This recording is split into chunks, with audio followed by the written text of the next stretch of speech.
Presiden Rusia Vladimir Putin membela kesepakatan gencatan senjata yang ia perantarai antara Azerbaijan dan Armenia setelah Prancis memintanya untuk memperbaiki ambiguitas alam teks tersebut. Putin mengatakan, kesepakatan itu meletakkan dasar bagi normalisasi jangka panjang untuk wilayah Nagorno-Karabakh yang disengketakan. Akan tetapi, dia mengakui bahwa gencatan senjata yang memungkinkan Azerbaijan untuk mengkonsolidasikan perolehan teritorial utama setelah beberapa minggu pertempuran sengit tidak menyelesaikan masalah status akhir Karabakh, sebagaimana dilaporkan AFP. Prancis sebelumnya mendesak Rusia untuk mengklarifikasi peran Turki, membuat ketentuan bagi pejuang asing, dan membuat rencana untuk membahas status masa depan wilayah tersebut. Menteri Luar Negeri Prancis Jean-Yves Le Drian mengatakan kepada parlemen di Paris, masalah tersebut akan dibahas pada pertemuan di Moskow yang disebut Minsk Group, kelompok berusia puluhan tahun yang mencari solusi untuk konflik yang dipimpin bersama oleh Prancis, Rusia, dan Amerika Serikat. Departemen Luar Negeri Amerika Serikat menggemakan pandangan Prancis dengan mengatakan masih ada pertanyaan yang perlu diklarifikasi oleh Rusia tentang kesepakatan itu, dan itu termasuk peran Turki.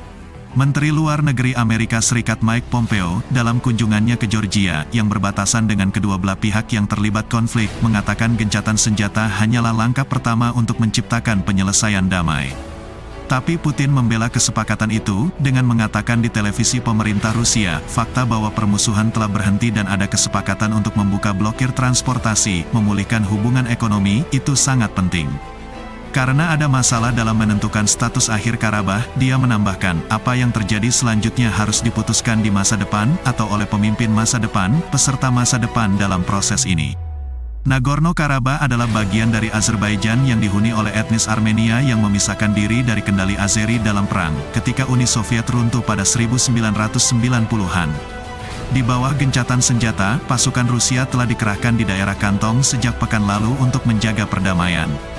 Putin mengatakan, Turki, yang mendukung Azerbaijan, akan dikaitkan dengan proses pemeliharaan perdamaian melalui pusat kendali bersama dengan Rusia yang akan menggunakan drone, dan pasukan Turki tidak akan memasuki Nagorno-Karabakh.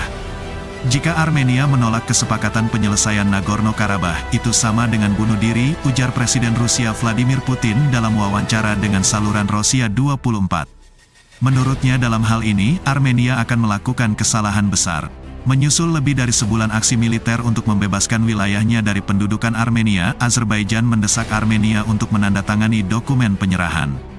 Pernyataan bersama tentang masalah itu dibuat oleh Presiden Azerbaijan, Perdana Menteri Armenia, dan Presiden Rusia. Gencatan senjata lengkap dan penghentian semua permusuhan di zona konflik Nagorno-Karabakh diberlakukan pada pukul 12 dini hari, waktu Moskow pada tanggal 10 November tahun 2020. Konflik antara kedua negara Kaukasus Selatan ini dimulai pada 1988 ketika Armenia membuat klaim teritorial terhadap Azerbaijan. Akibat perang berikutnya, angkatan bersenjata Armenia menduduki 20% Azerbaijan, termasuk wilayah Nagorno-Karabakh dan 7 distrik sekitarnya.